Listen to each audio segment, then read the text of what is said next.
Thank you for joining us today for our presentation called Growing Minds and Modern Highs. Today's THC.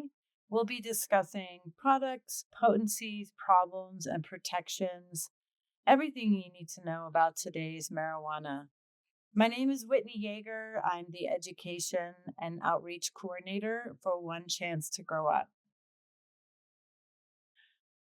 As you get started, if you can grab your phone and just scan the QR code you see here on the screen and take the 5 question pre assessment. It'll only take about a minute, but this helps our funding and we can measure what you've learned. So, in my work, I keep coming back to a quote by Jacques Cousteau. He famously said, "People protect what they love." Now, Cousteau is obviously talking about the ocean and his beloved sea creatures. In our work, it made me stop and ask myself, what do I love? What am I here to protect? So, this is a trigger warning. I'll be sharing my family's story. It does include suicide, mental health, addiction, and substance use. So, do what you need to do if you need to take care of yourself. You can step away, obviously. My son Sam died April 3rd, 2021, after a 12-minute altercation with Douglas County Police during a cannabis induced psychotic episode. He was 23 and one semester away from graduating from college with a degree in political science. In high school, Sam was a high achieving athlete and student. He was really looking forward to college. He graduated with honors and earned several academic scholarships. Sam had friends and embraced all that high school had to offer. We were a close family and always attended events together. Here we are at his sister's high school graduation in 2016, or excuse me, Sammy graduated in 2016. This was 2018. This is a mother and son weekend at his fraternity in 2019. And most of all, truth be told, he was just happy to be with his sisters and his beloved dog. Sam was a sensitive kid. He tended to take things literally and was honest to a fault. He asked a lot of questions. And when advised by older people in his life whom he trusted about what it was like to smoke pot, their answers were familiar statements like, it helps with anxiety and it's natural and just don't smoke too much. He later shared with me who gave him this advice. As I said, he was honest to a fault. After 2012, when weed became legal in Colorado, access became very easy. He was 15 and starting high school. For the most part, he managed his life well by evidence of his good grades and participating in sports. But now we think he used THC products probably more than we realized. By the time he joined his fraternity in his sophomore year in college, we started to notice significant changes in his personality. He was easily angered and could be oppositional. His relationships began to suffer. His obsession with conspiracy theories intensified. And his paranoia caused him to buy guns because he felt he had to protect himself. He became a person we didn't recognize, even describing how he saw lights in the sky that were sending him messages. I now wonder if he was hearing voices or hallucinating that he hid from us. How frightening and isolating it must have been for him at the time. Of course, this hurts to think about as his mom. And I wish he could have talked with me so that I might have been able to support him and help him not feel so alone. He described his one and only hospitalization 8 months before he was killed as a living hell. He was diagnosed with THC induced psychosis, which today we call cannabis induced psychosis. CIP actually has its own insurance code now because it is treated so often in emergency rooms, and CIP will be added to the forthcoming sixth edition of the DSM. For 9 days, they pumped him full of the antipsychotic drug called Haldol, the anti-anxiety drug called Ativan, and the antidepressant Prozac. He begged me to get him released, and by the time we were able to bring him home, he was like a zombie. He had to withdraw from school fall semester to wean himself off the drugs as the side effects were debilitating. During this period, he wrote me this note. He left it on the counter before I went to work. It read, "Thank you for taking care of me right now. One day I will make you proud. I love you. Love, Sam."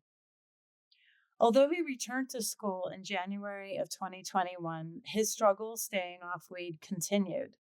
As we know, THC is highly addictive. On the day he died, he went hiking with a new friend he had met in one of his classes. And the plan was they had time, they were going to go to a shooting range afterwards. What his friend didn't know was Sam quit using pot cold turkey 4 days before, so his brain was in withdrawal. While on the hike, his new friend pulled out a joint and offered it to Sam. He agreed. It triggered an immediate psychotic episode, and Sam ran back to the parking lot, saying he was afraid there were people after them. An argument ensued between them, and his friend made Sam get out of his car on the side of the highway. He got out of the car, taking his rifle with him. His friend then called 911, saying they had smoked a joint together, and he believed that Sam was hallucinating and that he had a weapon with him. Sam had no idea that his friend had called 911, so when police showed up, it was his worst nightmare coming true, confirming his delusional thinking, and he was not in his right mind. Refusing to hand over his gun, he fired shots in the direction of the police and gave them no choice but to shoot and kill him. I struggle daily with thoughts that somehow I failed him as a mother. Anniversaries, holidays, birthdays are forever tainted by an underlying sadness that I push against for the sake of my partner and my two daughters. It's true that time heals wounds and life does go on, but this hole in my heart is forever. When cannabis triggers mental illness, people often lose the ability to recognize who they've become. Their life collapses, delusions replace reality, and most of the time, family members don't know what to say or do or how to handle the situation. Out of fear, confusion, or disbelief, silence sets in, and that silence often delays help. The hardest truth: if Sam could have seen his future before the collapse, he would never have touched marijuana at all. Sam's final entry in his journal looks like this. It reads, "What I'd be like if I didn't smoke in eighth." Had we known the research we have today that proves marijuana can cause anxiety, depression, suicide ideation, and psychosis, sometimes leading to schizophrenia, had Sam known that sometimes the psychosis caused by high potency THC is reversible and sometimes it is not, had the School of Public Health at his university educated students on the dangers of marijuana, had there been labels on the cannabis packages warning them of potential harms, the same way the Surgeon General does on cigarette packages, he might have been warned or been able to make an informed decision. Losing Sam has informed my life. I don't want any other mother to or parent to have to walk in my shoes. Prevention isn't optional, it's a responsibility. Sadly, Sam's story is one of many young people who have been impacted. One Chance to Grow Up has been at the table since marijuana was legalized and commercialized in Colorado, also known as Ground Zero. We're the first state to create a commercialized market. With Amendment 64 in 2012, this became possible first with medical marijuana and then in 2013 with recreational marijuana. That year, our founders were stakeholders in a task force to create a new regulated legal market for marijuana. Over the weeks of these meetings, it became clear that the ease of the consumer was listed as the number one priority, and the health and safety of community and children was ranked dead last. Our mandate was set, and we have been protecting kids since 2013. As I said, we formed in 2012 as a national nonprofit, nonpartisan organization with 12,000 members across all 50 states. Our focus is and remains laser focused. We advocate for youth protections through transparency and education to empower meaningful policy change. We have a proven track record as we have influenced 36 pieces of legislation to improve outcomes for children. We are trusted subject matter experts and speakers. So please, if you need resources, visit our website, onechancetogrowup.org, for free toolkits, handouts, research, and information. This slide that you see here of our team was a Spanish language billboard campaign that we did in Denver. And we also worked with Denver Public Schools. They agreed to hang in all of their schools throughout the district, very large district, our marijuana free zone stickers. This is a sobering statistic. Since commercialization in 2014, THC remains the number one substance found in Colorado completed suicides for 10 to 18-year-olds in our state. As you can see, for 2023, THC was over double the use of alcohol. Today's marijuana is entwined with the mental health crisis among youth, and this is proof. Incidentally, the LGBTQ community and other marginalized communities have higher substance use and suicide rates. As I'm talking today, I thought I would create a little English, chemistry, and marketing lesson for you. I'm sure you have heard of the first two components of the cannabis plant, THC and CBD. But did you know there are over 500 chemicals and 100 cannabinoids in the plant that have little study on the effects on kids or adults? And there's no scientific evidence that indica, which is the marketed product that's supposed to be relaxing and calming, or sativa, which is the marketed product that's supposed to boost energy and enhance creativity. Neither of these have had any clinical studies to prove the desired effects, as the bud tenders often advise customers. Today, I'll be referring to marijuana throughout, as that is how it was legalized in 2012 in the Colorado State Constitution, but we're really just talking about THC. Today's pod is manufactured for use on almost any body part, head to toe, most of them discreet, easy to hide, and hard to spot. It comes in suppositories, lubricants, lotions, inhalers, edibles, nasal sprays, and of course, all the various ways of vaping and dabbing. This is 12 jars of concentrates for $100, which is a lot of product for not that much money. It's also called wax or butter. And this is the concentrated, highly concentrated product that is used in dabbing.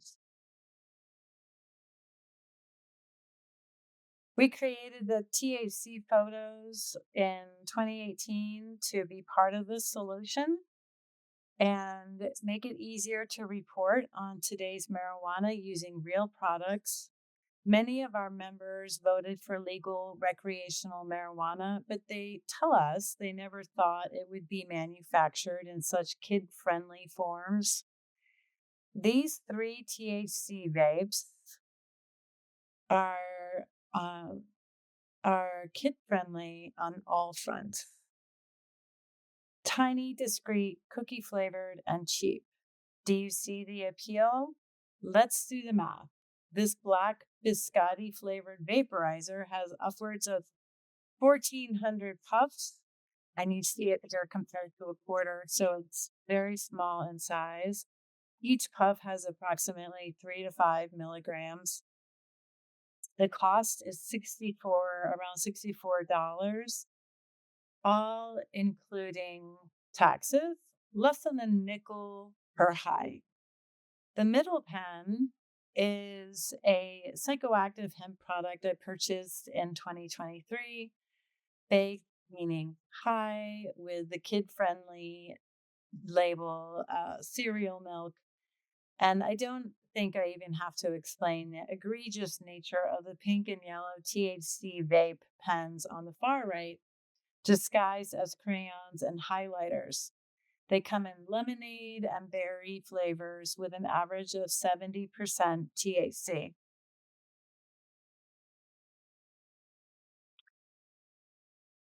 Substance use disorder and cannabis use disorder, it's a complex brain condition where a person continues to use a substance such as alcohol, nicotine, or drugs, despite it causing significant harm to their health, social life, or work. It is defined by a lack of control over use and a shift in brain chemistry that prioritizes the substance over normal life functions.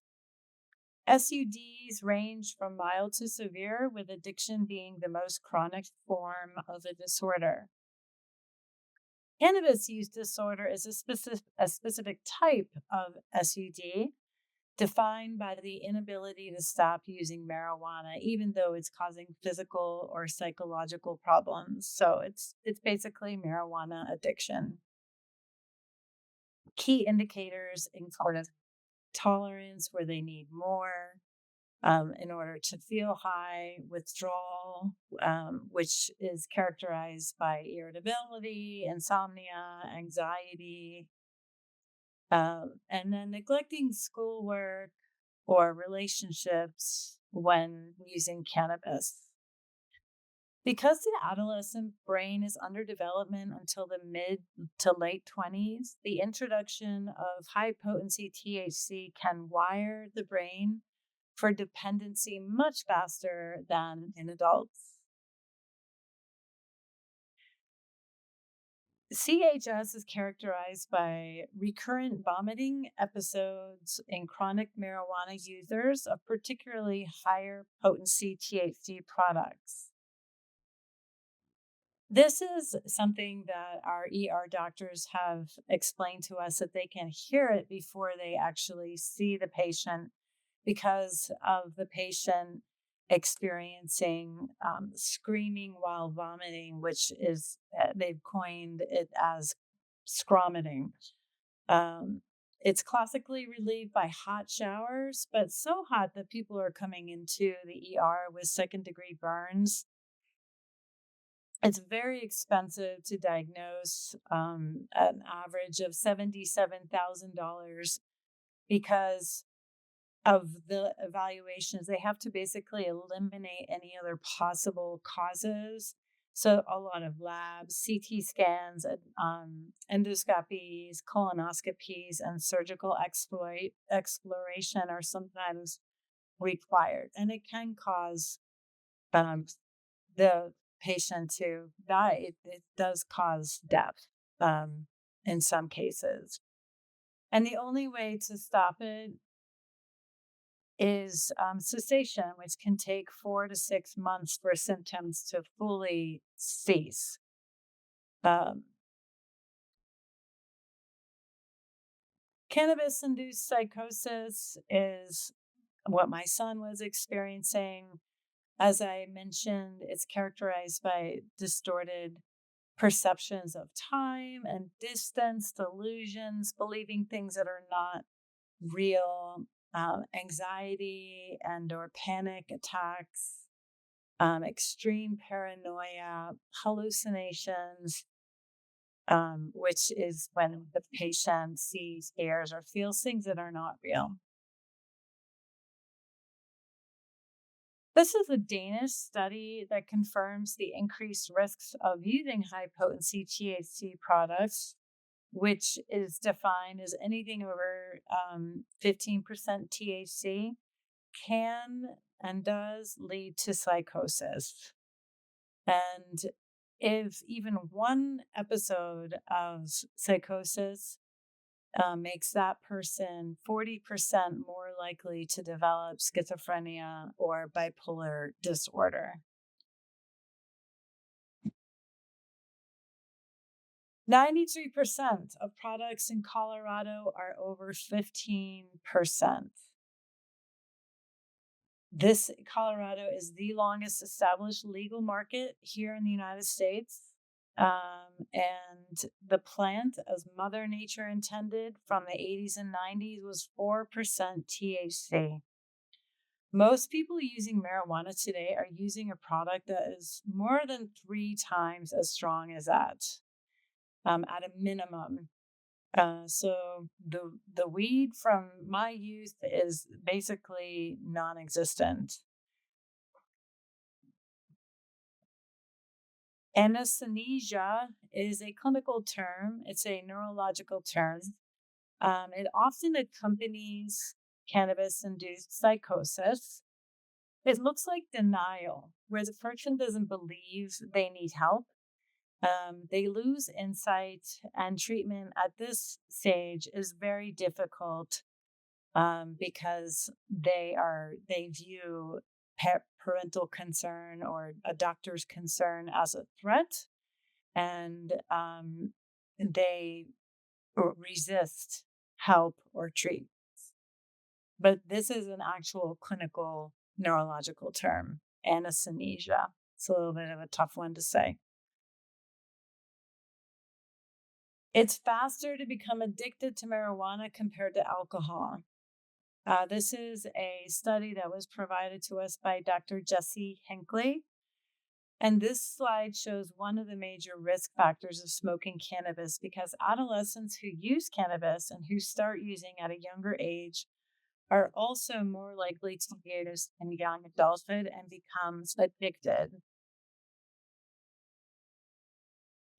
to cannabis than adolescents who drank alcohol as a teenager at the same age. So you can see that it takes just 2.5 months to become addicted to cannabis with regular use for this age group, which was about 16 and a half years old. One Chance to Grow Up and the Pikes Peak Region 16 Opioid Abatement Council are investing in a public education campaign focused on the science. Perhaps you saw this is an example of one of the billboards that we had in Colorado Springs at the beginning of 2026. We had many billboards, as well as geofenced digital messaging aimed at parents and trusted adults throughout El Paso and Teller counties. Dr. Stout is our medical expert. She's a board certified psychiatrist, and she ran a rehab hospital out of Pueblo for many years, and she speaks nationally on this topic. And she's known for saying there's no known safe amount of marijuana for the developing brain, period. So it's Basically Russian roulette. If a young person from 14 to mid to late 20s chooses to use marijuana that's a high potency product with regular use, they can develop CHS and CIP and CUD, all of these disorders that I've just been talking about.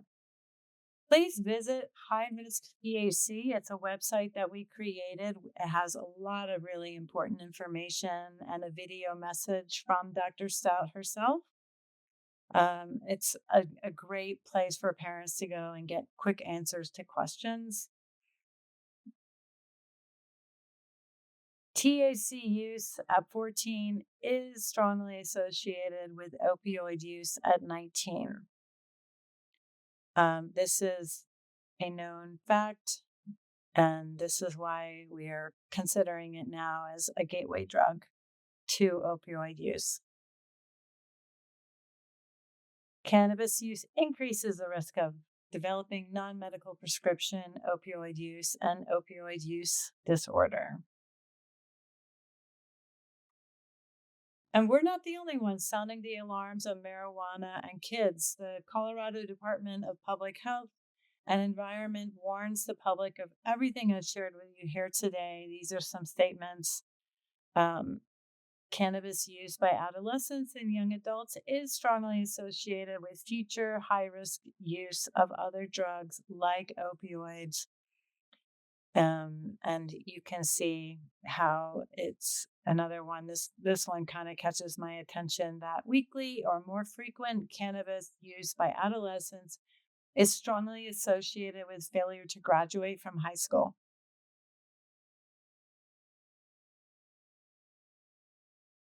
When to talk to kids? They say 8 years old is actually the time to begin having these conversations, not obviously to teach about marijuana, but to teach 8-year-olds how to self-soothe and how to comfort themselves when they're feeling overwhelmed or stressed out, such as going and having some quiet time in their room with their stuffed animal or a book, or honoring when they need to be alone. But by 12 years old in sixth grade, most kids are being exposed to marijuana, if not sooner. They say actually more in fourth and fifth grades. And parents are the most powerful influence on their children. And I think a lot of times parents don't always realize that the influence that they have on their children. So if a young person knows that their parent disapproves of their marijuana use, those kids are 72% less likely to use. So it's really important for parents to give the messaging to their kids that they don't want them using and that they themselves don't use. There are motivational interviewing techniques, which are highly effective. These are short, frequent, inquiry-based conversations. So questions. A lot of times parents say these types of conversations are very good to have in a car when you're sitting side by side and you're not face to face, so kids don't feel like they're being interrogated. And these conversations should be no more than a few minutes long, and have them frequently. Maybe as often as a couple times a week. And here are some examples of motivational interviewing techniques or questions. What might be the 3 best reasons for making a change in your life? Have you thought about your goals for the future? And what would your life look like if you stopped using marijuana or vaping marijuana? Let's try it for a month. And then if you do well, I'll support you. Try it for 3 months and really discuss how their life is changing for the better. what their challenges are, what their struggles are. So the idea is not to teach them what to think, but teach them how to think and how to empower themselves and be in control of their own destiny. If you made this change, how might life look a year from now? So, you can use these as examples or come up with your own, obviously, depending on your specific situation with your child. But um, it asking questions is a way to get them to look at their lives objectively and to have agency over their lives.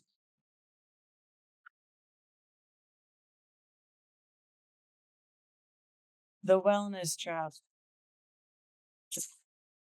These are myths about marijuana. It's a plant, it's natural and organic. It helps with my anxiety, it helps me sleep. It's safer than opioids. I'm a better driver. This is not addictive. It's marketed as medicine, so it's safe. It helps me focus in school. These are all messages that the marijuana industry has created to uh, encourage young people to think that it's safe. After all, in Colorado, there are more Starbucks and McDonald's combined there are more dispensaries than there are McDonald's and Starbucks combined. So the fact that kids see dispensaries on practically every corner does give the message that it must be safe. Why else would it be legalized? So it's confusing messaging for kids, but these are all myths, or none of this is true. Initiation of marijuana use coupled with increased frequency and potency is associated with a higher risk of developing cannabis use disorder and other negative health outcomes. So, this is what we refer to as the cannabis trifecta. So, it's the developing brain or early initiation, frequency of use, and potency. Those three things. And what is frequency? Frequency, it means different things to different people, but you know, daily use for sure is frequent use. And potency, it's all 10 to 15% and above. So all the product is high potency. And young initiation is the developing brain, again, is between ages of 14 and mid to late 20s.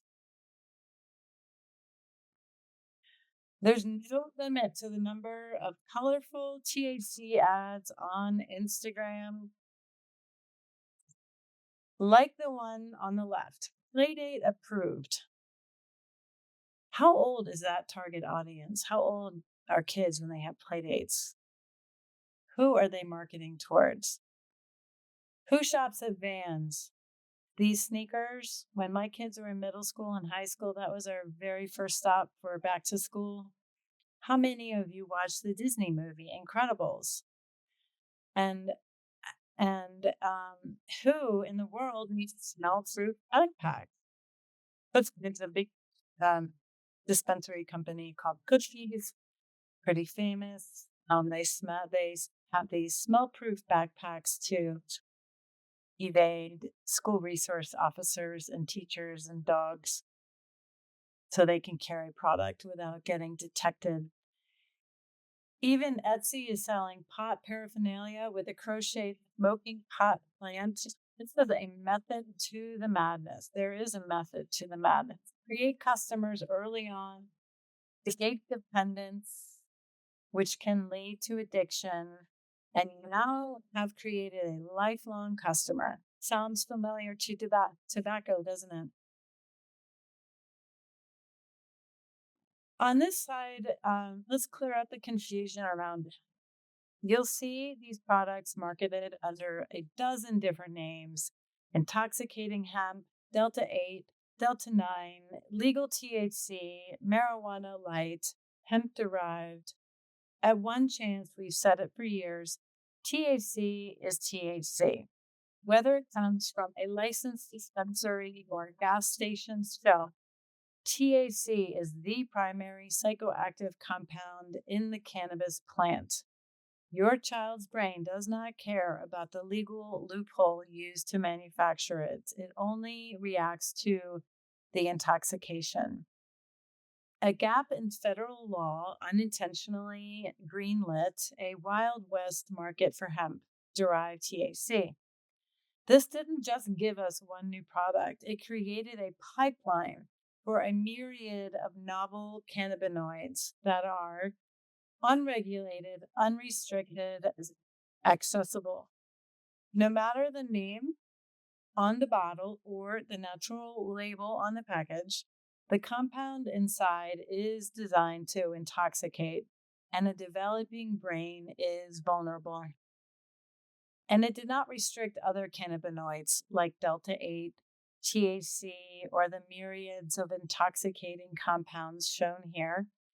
This is what the caveat or loophole in the federal Farm Bill created. It allowed for the creation and sale of intoxicating and novel cannabinoids made from the chemical conversion of CBD from legalism into psychoactive legal THC. It was, or quote unquote, legal THC. It was created and sold in states and online without any regulation, testing for safety, or in some case, age limits to protect youth. Online shopping is great for late night Target orders, but it's also created a frictionless pipeline for high potency intoxicants to bypass parents and get these high potency intoxicants directly into the hands of kids. So this is you can see the line of products that are featured in a vending machine and some of these other, what we call gas station drugs. There's no ID checks. They're synthetically created from chemicals and different derivatives. They're sold online, as I said, as well as in gas stations. This is my colleague's daughter, who she saw this play out in her own kitchen a few days ago. She ordered some intoxicating hemp THC online for our THCphotos.org research.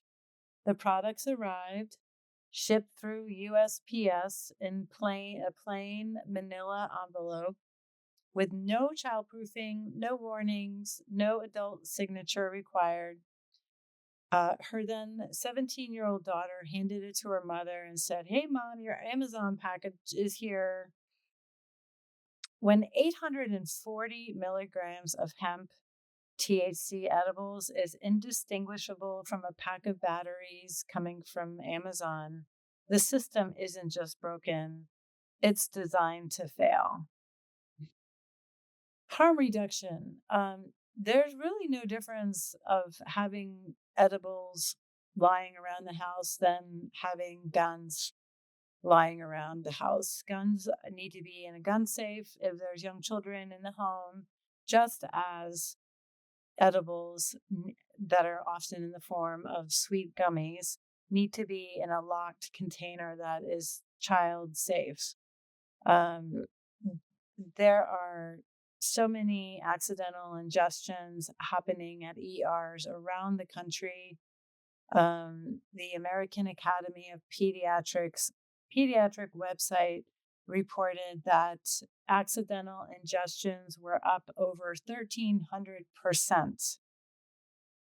It's important for parents who do use to teach kids about the universal warning signs for THC so that they know, just as with poisonous products, cleaning products, that they should not be touching them.